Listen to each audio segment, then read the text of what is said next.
A really good question you might have at this point is what actually defines a modulation effect?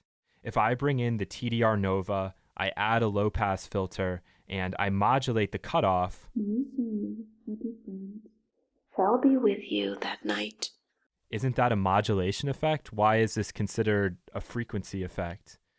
And for me, the way you define a modulation effect as compared to something else, and with the chorus, we know that it's really operating off of a delay principle, is that when I do actually go back and play back and listen to this, there's no LFO control, there's nothing telling me that something is being modulated, but when I listen, I can hear it. My soul, happy friends, shall be with you that night. And this is where you just have to use your ears if your eyes aren't giving you the feedback that you need to see. So it always normally boils down to using your ears, and this is no exception to that rule.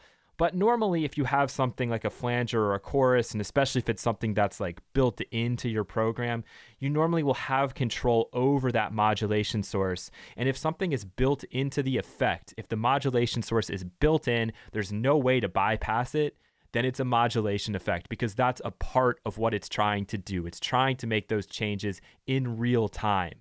And we have a rate control, we have an amount or a depth control. And if I was to look at this synthesizer here, again, we have a rate control, we have a depth control. And those are telling me that there's some kind of internal modulator that is going to be modulating or just simply changing some kind of parameter over time. And if it's built in, I'd put it in the modulation effects category.